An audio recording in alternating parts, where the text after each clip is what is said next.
शुरू शुरू में तो शब्द साफ नहीं सुनाई देते थे, मगर आज 3 महीने बाद सरिता को बच्चों की ये प्रार्थना याद हो गई है। बल्कि वो तो इंतज़ार करती है कि कब 9:30 बजें और वो भी ये प्रार्थना गुनगुना सके। प्रार्थना खत्म हो गई मतलब कपड़े धोने का समय हो गया।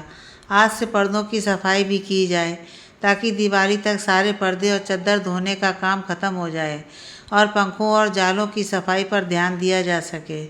रमेश के कुर्ते से आज फिर इत्र की गंध आ रही थी। सरिता ने नाक से कुर्ते को चिपकाकर जोर से सूंघा। रमेश के पास तो ऐसा कोई इत्र नहीं है। सरिता ने फिर से सूंघा। यह तो लेडीज़ परफ्यूम लग रहा है। इतने में रसोई की खिड़की पर से बिल्ली की आवाज़ आई। आज सोना इतनी जल्दी कैसे आ गई? खैर, सरिता ने खिड़की खोली। सोना मासूम आंखों से अंदर झांक रही थी। सरिता ने रात की रोटी उठाई ही थी कि सोना की आंखें चमक उठीं और उसकी पूंछ हिलने लगी। सोना रोटी लेकर चली गई। खाना क्या बनाएं? सोना की जितनी ही भूख सरिता की ही थी। सोना को देने के बाद भी जब रोटी बच ही जाए तो खाना क्या बनाना? रमेश तो रात को ही काम पर से लौटेंगे, 8 बजे 9 बजे, या फिर कल रात की तरह 10 बजे। कहते हैं काम बढ़ गया है। कभी कभी तो रात को भी रुकना पड़ता है। कौन सी फैक्ट्री पता नहीं, कभी बताते नहीं। कहते हैं क्या करोगी जानकर। सही भी है, जब कहीं आना जाना नहीं, जब किसी से बोलना बतियाना नहीं, और जब इन्होंने मुझे ताले में ही रखना है तो कुछ भी जानकर क्या करूँगी। इतने में ताले खोलने की आवाज़ आई। रमेश ताला खोलकर भीतर आया और सरिता से पूछा, मेरी कल वाली शर्ट कहाँ है? धोने डाली है। उसमें कुछ कागज़ पत्तर थे, ताके पर रखे हैं। रमेश ने तेज़ी से उन कागज़ों को उठाया और बाहर जाने के लिए मुड़ा। तभी सरिता ने हिम्मत जुटाकर पूछा, आपकी उस शर्ट से लेडीज़ परफ्यूम की गंध आ रही है। एक ही पल में रमेश के चेहरे पर सैकड़ों भाव आए और गए। पहले तो वह चौंका, फिर थोड़ा सकपकाया, फिर थोड़ा उलझन में रहा, फिर एकदम से सुलझ गया, फिर मुस्कुराया, फिर चेहरे को घृणा से भरते हुए कहा, लेडीज़ परफ्यूम और जेंट्स परफ्यूम तुम क्या जानो? कभी तुम्हारे बाप ने भी लाकर दी है? फिर कुछ न सुनने और कुछ न कहने की गुंजाइश छोड़ते हुए वह बाहर निकलकर ताला लगाने लगा। रमेश की सुलहाना ने सरिता को कुछ साल पहले की यादों में ढकेल दिया। सल्फेट और नाइट्रेट की गंध से पूरी प्रयोगशाला महक रही थी। एल्कालाइन बेस बनाने में रंगों का खेल दिखाना सरिता के लिए मदारी के खेल से कम ना था। सरिता ने पिपीट में अलकली खींची तो सड़ाक से मुंह में और मुंह से नाक में पहुंच गई। मुंह से बाहर उलटते और नाक पहुंचते हुए सरिता खांस रही थी। जब टीचर ने कहा तुम बाहर जाकर मुंह धो और हवा खाओ, वैसे भी तुम्हें इस एक्स्ट्रा क्लास की ज़रूरत नहीं थी, तुम तो पहले ही एक्सपर्ट हो। सरिता अभी दरवाजे तक ही पहुंची थी कि पीछे से कुछ गिरकर टूटा। सरिता ने जाते जाते टीचर की जल्लाद भरी आवाज़ सुनी, विकास, तुम लैब के सारे टेस्ट ट्यूब तोड़ चुके हो, एक्सपर्ट हो तुम इसमें, बस करो अब, निकलो क्लास से बाहर, वरना मैं तुम्हें प्रैक्टिकली एग्ज़ाम में बैठने नहीं दूंगा। इसी वक्त मेरी नज़रों से दूर हो जाओ। विकास बाहर आ गया। सरिता के पीछे से आवाज़ दी, ए सोन चिरैया, कहाँ फुदक रही है? तेरी बारात लाने बागड़ बिल्ले। क्यों मेरी बारात क्यों? अपनी डोली क्यों नहीं उठवाती? पढ़ाई तू नहीं कर रहा, तेरी शादी होगी निकम्मे। मैंने क्या किया है जो मेरी शादी होगी? दोनों नल पर पहुंच चुके थे। सरिता अपना एल्कलाइन मुंह पानी से धो रही थी और विकास दूर कहीं आसमान में खोया हुआ बोला, मैं तो दुबई जाऊंगा। सरिता अपने सफ़ेद दुपट्टे से मुंह पोंछते हुए बोली, लो, तुम्हारा पुष्पक विमान अभी उतरने ही वाला है दुबई जाने के लिए। इस एक लाइन ने विकास को आसमान से धरती पर पटक दिया। सही में मैं मजाक नहीं कर रहा। एक ब्रोकर से सेटिंग की है, दुबई में नौकरी दिलवाएगा। अच्छा, बढ़िया है। कब तक मिलेगी नौकरी तुझे? जब तू अपने प्रैक्टिकल दे रही होगी तब तक छू मंतर। अरे नालायक, इम्तिहान तो दे ले। टॉप तू करने वाली है तो एग्ज़ाम मैं क्यों दूँ? बालों में उंगलियों की कंघी करते हुए विकास ने आगे कहा, वैसे भी मैं तेरा चांस खराब नहीं करना चाहता। सरिता ने मुंह बनाते हुए कहा, आहा, बड़ा आया। और वैसे भी एग्ज़ाम देकर क्या होगा, नौकरी ही तो पकड़नी है। चल छोड़, तुझे पार्टी देता हूँ। अरे वाह, पूरे ग्रुप को मिलनी चाहिए पार्टी। सी, किसी को मत बताना। मिल जाने दे नौकरी पहले, फिर अपना ढोल मजीरा निकाल लेना बाहर। फिर कौन से होटल ले चल रहा है पार्टी में? अब तक दोनों बात करते करते स्कूल से बाहर आ गए थे। होटल तो मैं पूरे ग्रुप को ले जाऊंगा, मगर दुबई से लौटने के बाद। अगले साल जो भी जिस भी कॉलेज में होगा ढूंढ के निकालूंगा और पार्टी दूंगा। अभी तो सारे पैसे उस ब्रोकर में लगा दिए हैं। ये लो, फिर क्या पार्टी पार्टी चिल्ला रहा है? सामने चने की रेहड़ी लगी थी। विकास उस ओर देखते हुए बोला, चिरैया का तो चने से ही पेट भर जाएगा। चल तुझे चने की पार्टी देता हूँ। तुझे से यही उम्मीद थी कंगले। चल। सरिता उन्मुक्तता से हंसते हुए उस चने की रेहड़ी पर अपने स्कूल के अंतिम दिनों को यादगार बना रही थी कि तभी सामने से साइकिल पर अपने चचा को आते देख लिया। एक ही पल में उसके चेहरे का रंग उड़कर सफ़ेद, एकदम सफ़ेद हो चला। चचा ने देख लिया, अब क्या होगा? सरिता के चेहरे पर हवाइयाँ उड़ रही थीं। वह घंटों तक यही सोच रही थी कि घर कैसे जाएगी। अब तक तो बाबूजी को चचा ने भड़का दिया होगा। जब से बुआ की लड़की सब्जी वाले के साथ भागी है, तब से परिवार की हर लड़की का जीना मुश्किल हो गया है। औरों को तो फ़र्क नहीं पड़ता, सबको तो ससुराल ही जाना है, मगर मुझे कितनी मुश्किल हो रही है। मुझे कुछ पढ़ना, कुछ बनना है। इन दकियानूसी रस्मों से बाहर निकलना है। घर तो जाना ही था। घर नहीं जाएगी तो आखिर कहाँ जाएगी? दूर से ही अपने छोटे से घर के छोटे से बरामदे में टहल रहे छोटे बाबूजी पर नज़र पड़ी। खाट पर बैठे चचा की नज़र सबसे पहले उस पर पड़ी और पड़ते ही वे कुछ बोले, जिसे सुनकर बाबूजी का टहलना रुक गया और वे भी उसे आता देखने लगे। किसी अपराधी की भांति सिर झुकाए सरिता ने प्रवेश करने का प्रयास किया, मगर नहीं, प्रवेश नहीं मिला। पहले ही रोक ली गई। कहाँ गई थी? सभी जानते हैं कि स्कूल ही गई थी। स्कूल की यूनिफॉर्म में स्कूल का बस्ता लटकाए और कहाँ जा सकते हैं? मगर नहीं, ये सवाल नहीं, ये उलाहना है। मगर जवाब तो देना ही था। केमिस्ट्री की एक्स्ट्रा क्लास थी। चचा बहुत उतावले हो रहे थे। पिताजी खड़े नहीं होते तो शायद अकेला पाकर वे पीट पीट कर ही घर से बाहर खदेड़ देते, लेकिन अब भी कौन सा सब्र रखा है। टूट तो पड़े ही हैं और पिताजी का लिहाज भी नहीं किया। केमिस्ट्री क्लास क्या रेडी पर होती है? और पढ़ाने वाले तुम्हारे मास्टर सरोज जगदीश का लौंडा है? आगे भी बहुत कुछ कहना चाहते थे चचा, मगर अचानक उन्हें पिताजी का लिहाज हो आया। सरिता ने गुस्से से चचा को देखा। पिताजी ने ये तो ना देखा कि चचा ने क्या कहा, लेकिन सरिता की गुस्ताख नज़रें जरूर देखीं और सुना दिया, सहर्ष शताब्दियों से चला आ रहा है तुगलकी फरमान। विकास के मुट्ठीभर चने ने पूरा करियर तबाह करके रख दिया। उसका तो कुछ ना बिगड़ा और 10 लड़कियों के साथ वो चने खाता होगा और उसकी भी शादी कर दी जाती होगी। मुझे मेरे ही घर के पिंजरे में कैद कर दिया गया। एग्ज़ाम तो खैर क्या देने देते और ज़ोर शोर से लड़का देखा गया। फिर आओ देखा ना ताओ शादी करा दी गई। ये भी नहीं सोचा कि लड़का क्या करता है, कहाँ रहता है। बस बिना माँ बाप के हैं और मुंबई में मैनेजर है। शादी में तो कितने झूठ बोले जाते हैं, कोई ऐसे कैसे कुछ भी मान लेता है। किसी ने कोई पड़ताल नहीं की। और तो और, मैं अगर कुछ कहने की भी कोशिश करती तो मुंह खोलने से पहले ही सारा घर जगदीश के लौंडे से गूंज उठता।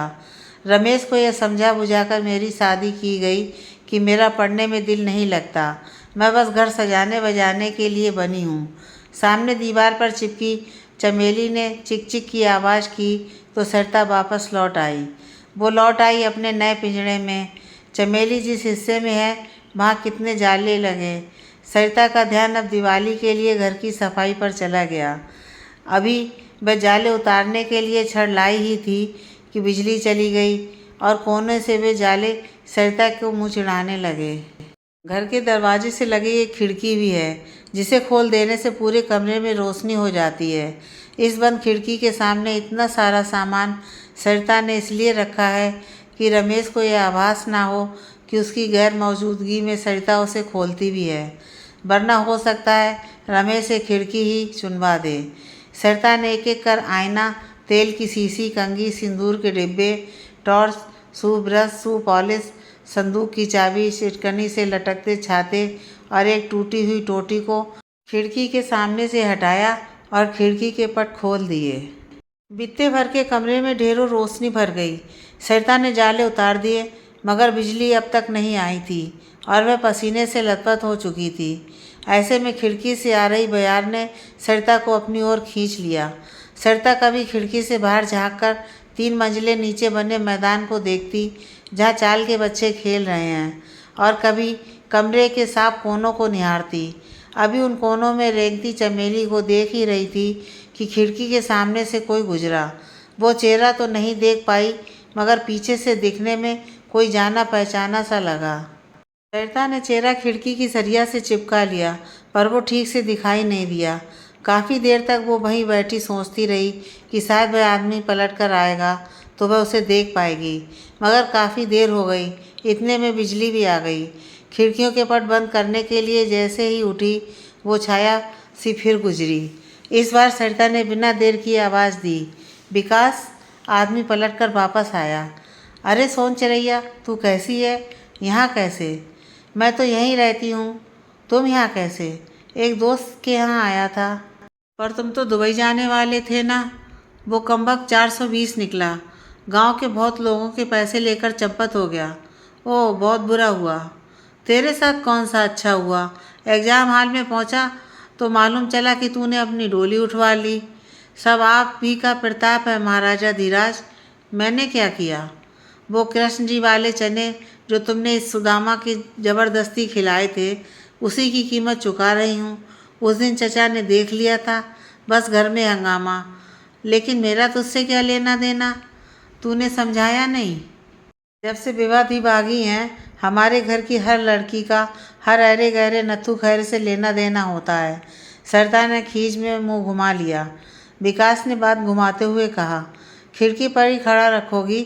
चाय नहीं पिलाओगी? अंधे हो गए हो क्या? इतना बड़ा ताला नहीं दिखता क्या? सरिता ने एक झोंक में बात खत्म कर दी तो, मगर बात का मर्म उसी झोंके से अंदर तक सिहरा गया। सहज रहने के भरपूर प्रयास पर भी पानी की हल्की झिल्ली आंखों में तैर गई। क्यों? किसने? विकास ने भी उसी झोंक में पूछा और आंखों में ठहरे जवाब को पढ़कर चुप हो गया। जो लड़की लड़कों के साथ रेहड़ी पर चने खा सकती है, फिर तो वो कुछ भी कर सकती है। सिर झुकाए हुए बोल गई। दबी आवाज़ सरिता ने स्थिति को सहज करने के प्रयास से कहा, शायद उन्हें पहले से ही खबर होगी कि शहर में बागड़ बिल्ला घूम रहा है। यह कहकर सरिता ने ठहाका लगा दिया। विकास उस ठहाके में सरिता की पुरानी हंसी खोज खोज कर रह गया। सरिता की गिरती उड़ती बहुओं ने विकास से अपील की कि मैंने ठहाका लगाया है, तुम कम से कम मुस्कुराओ तो सही। और अपराधी भाव में खड़ा विकास फीका सा मुस्कुरा भी दिया। विकास और देर सहज नहीं हो पा रहा था। वह नहीं हंस पा रहा था झूठ मूठ की हंसी, और नहीं पहन पा रहा था बनावटी चेहरे पर मुखौटा। उसने कहा, अरे देखो ना सरिता, तुम्हारे साथ साथ बात करते करते टाइम कैसे निकल गया, पता ही नहीं चला।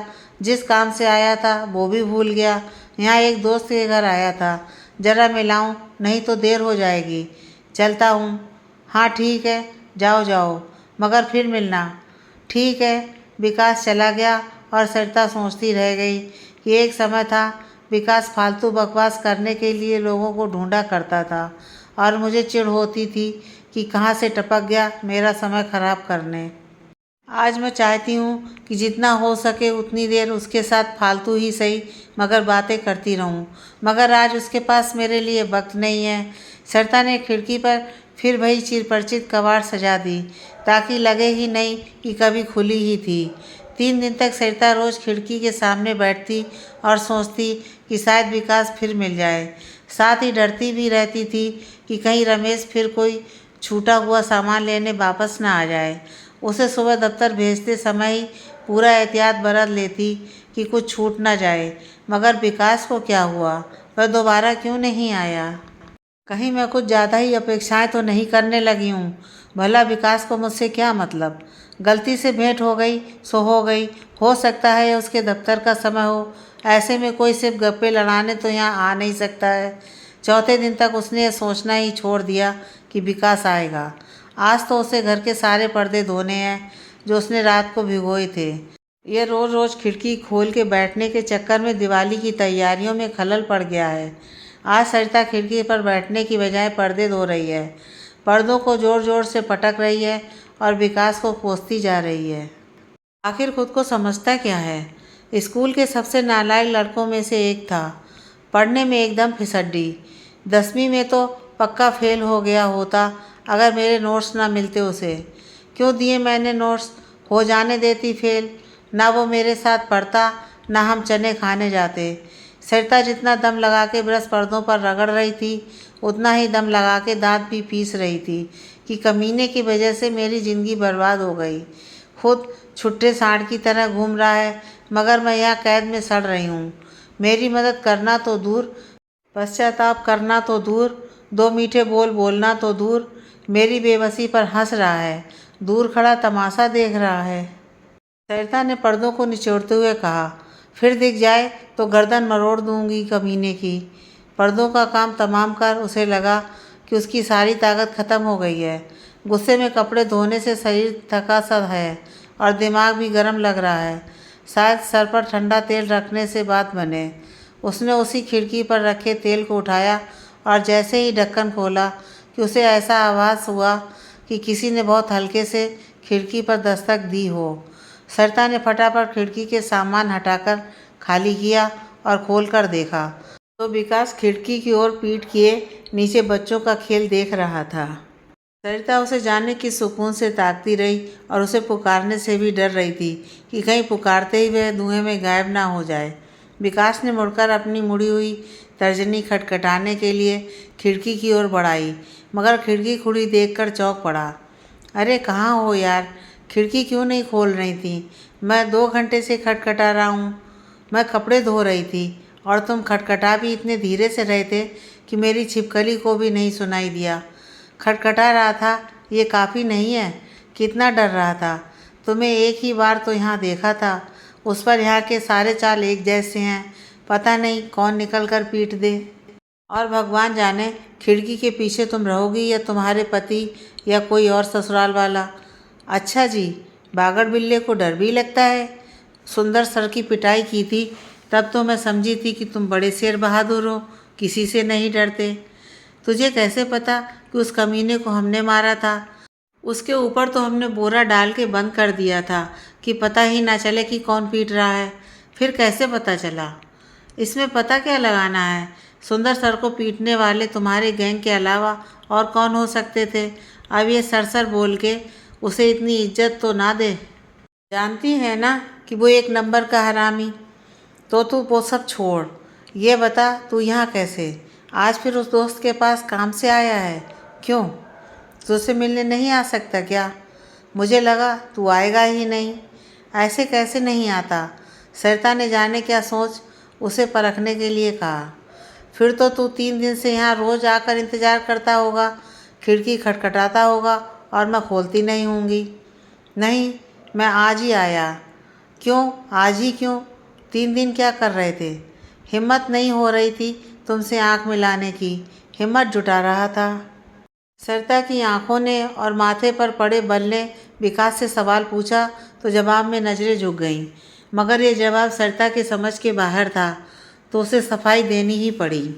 वो इतना सब कुछ हो गया, तुम कहाँ से कहाँ पहुँच गई, क्या बनते बनते क्या बन गई, और अब तक मुझे पता ही नहीं था कि इन सब की इकलौती जड़ तो मैं ही हूँ। सच कहूँ तो मैं 3 रातों से सोया ही नहीं।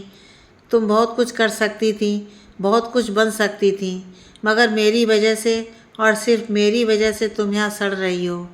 ऐसा नहीं है, जब जब जो जो होना है तब तब वो होता है। तुम नहीं होते तो कोई और होता जिसके साथ मैं देख ली जाती। और तुम ही बताओ, चचा जी को तभी वहाँ से गुजरना था। ये सब होना तो पहले से तय था, इसमें मैं तुम क्या कर सकते थे? विकास हंसा। सरिता भी इस बात की उपेक्षा में हंसी। ये सब दिल बहलाने के लिए अच्छा है, मगर जो हुआ अच्छा नहीं हुआ। तुम इन सब के योग्य तो नहीं थी। किसको क्या मिलना चाहिए, कौन किसके योग्य है, ये सब तय करने वाले हम तुम कौन होते हैं? सब ऊपर वाले ने तय कर रखा है। वो सब मैं नहीं जानता, बस इतना जानता हूँ कि तुझे यहाँ नहीं होना चाहिए। अच्छा, फिर कहाँ होना चाहिए? कहीं भी, मगर यहाँ नहीं। मैं तुझे यहाँ रहने नहीं दूँगा। अच्छा, तो क्या करेगा? मुझे यहाँ से भगा ले जाएगा? हाँ, विकास ने जिस दृढ़ता से हाँ कहा, सरिता काँप गई कि जिन बातों को खेल खेल में कह रही थी उसे लेकर विकास गंभीर है। विकास के इरादे जानकर सरिता एकदम सकपका गई। तुम पागल हो? नहीं, सच कह रहा हूँ। तुम्हें पता है, अक्टूबर नवंबर में ही बोर्ड के फॉर्म भरे जाते हैं। यहाँ से 70 किलोमीटर दूर एक जगह है जहाँ मेरा दोस्त रहता है। उसकी पत्नी एक फैक्ट्री के लिए सिलाई करती है। तुम्हें काम पर लगवा देगी। फैक्ट्री के पास ही एक स्कूल है जहाँ 10-15 दिन में 12वीं बोर्ड के फॉर्म भर लिए जाएंगे। तुम सच में पागल हो गए हो? कुछ भी बक रहे हो? अब तुम जाओ, घर जाओ और दिमाग ठंडा करो। ये क्या पागलपंथी करने को कह रहे हो? नहीं, मेरी बात माननी पड़ेगी। मैं खिड़की बंद कर रही हूँ, रमेश आते ही होंगे। सरिता ने फटाफट खिड़की बंद की और सोचने लगी कि पता नहीं विकास खिड़की पर है या वहाँ से चला गया। तभी खिड़की खटखटाई और इस बार ज़ोर से खटखटाई, मगर सरिता काँप रही थी और खिड़की नहीं खोला। और जब खोला तो विकास जा चुका था। आज सरिता को नींद नहीं आ रही थी। रह रहकर सल्फेट और नाइट्रेट की गंध उसकी नाक में उठ रही थी और वो बेचैन हो जा रही थी। रमेश की नाक अपनी लय में बज रही थी और सरिता अपनी ही लय में करवटें ले रही थी, जैसे किसी तबलची की ताल पर कोई कथक नृत्यांगना। करवट के साथ साथ सरिता के विचार भी बदल रहे थे। क्या वो सच में यहाँ से निकल सकती है? निकलने के बाद यहाँ क्या होगा? कुछ भी हो, निकल जाने के बाद क्या फ़र्क पड़ता है? निकलने के बाद भी तो कुछ आसान नहीं होगा। एडमिशन के लिए पुराने स्कूल से पेपर चाहिए होंगे, टीसी, माइग्रेशन, नहीं हो पाएगा कुछ। लेकिन अगर विकास इतना परेशान हो सकता है और इतना कुछ इंतज़ाम कर सकता है तो मैं थोड़ी जहमत नहीं उठा सकती? आखिर 3 दिन तक घर में बैठी बैठी से कोस ही रही थी, ना सिर्फ इसलिए कि उसके साथ गप्पे लड़ा सकूं, और वो है कि दर दर भटक कर मेरा भविष्य सुधारने में लगा है।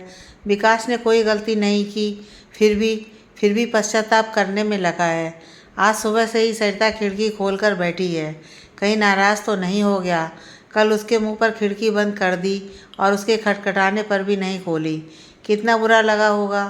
कोई भी होगा तो बुरा ही मानेगा और फिर कभी पूछेगा ही नहीं। पर नहीं, विकास आया और अपनी बात पर फिर से अड़ गया। लेकिन कैसे? टीसी, माइग्रेशन चाहिए होगा। अपना प्रकाश याद है, दी हैंड राइटिंग एक्सपर्ट, वो मोटा जो तेरे साथ रहता था? हाँ, वो अभी भी स्कूल में ही है, पास नहीं हुआ। सारे पेपर्स का इंतज़ाम कर देगा। तूने उससे भी बात कर ली? हाँ तो क्या, लड़की भगाना आसान काम है क्या? वो भी किसी की बीवी। मजाक मत कर विकास, मुझे डर लग रहा है। कमाल है सरिता, तू कब से डरने लगी? याद है स्कूल में किसी लड़की ने कमीने सुंदर की बदतमीजियों के खिलाफ आवाज़ नहीं उठाई थी? केवल तू प्रिंसिपल के पास गई थी, वरना तो किसी को पता भी नहीं चलता। तभी तो क्लास के सभी लड़कों का खून खौलने लगा और हमने वो कुटाई की कि कभी किसी लड़की की तरफ आंख उठाकर भी नहीं देखेगा। बोरे में बंद नहीं होता तो उसकी आंख फोड़ देता। विकास के नथुने फड़क रहे थे और गालियों पर गालियां दिए जा रहा था, पर धीरे से उसके गुस्से की दिशा रमेश की तरफ मुड़ी। अगर तू यहाँ से नहीं चलेगी तो तेरे पति परमेश्वर की मैं उस कमीने से भी ज़्यादा आरती उतारूँगा। घर वालों को पता लगेगा तो। तू पागल है क्या? जिन्होंने आज तक तेरी परवाह नहीं की, तेरी ज़िंदगी तक बर्बाद करने से नहीं चूके, तू उनकी सोच रही है। लेकिन मैं तुझ पर बोझ नहीं बनना चाहती। इस बार विकास खुलकर हंसा और हंसता ही रहा। मुझे अपनी कमर तोड़वानी है जो मैं तेरा बोझ उठाऊंगा? अरे पगली, तू खुद अपना बोझ उठाने के काबिल है तो मैं क्यों उठाऊंगा? और वैसे भी मैं 3 दिन बाद दुबई जा रहा हूँ। मैं तो यही सोच रहा था कि 3 दिन तक अगर तूने खिड़की नहीं खोली या मेरी बात नहीं मानी तो तू बोझ की तरह हर जगह मेरे दिमाग पर लदी रहती। अब तू मान जाए तो मैं खाली दिल और खाली दिमाग लेकर यहाँ से निकल सकूँगा। सरिता ने एक साबुन विकास की ओर बढ़ा दिया। ये क्या है? पलट कर देख। अरे ये तो चाबी की छाप है। सरिता मुस्कुरा दी। चल फिर पंख पसार सोन चिरैया, मैं कुछ ही घंटे में आता हूँ। सरिता घर समेटने में लग गई। सोना किचन की खिड़की के नीचे चिल्ला रही थी क्या जानवरों के पास दूसरों के भाव पढ़ लेने की शक्ति होती है? उधर चमेली भी जैसे विदाई गीत गा रही थी। चिक चिक चिक चिक से सारा घर भर रहा था। इन्हीं आवाज़ों के बीच ताला खुलने की आवाज़ भी आती है और सोन चिड़ैया उड़ गई, पिंजरा खाली रह गया।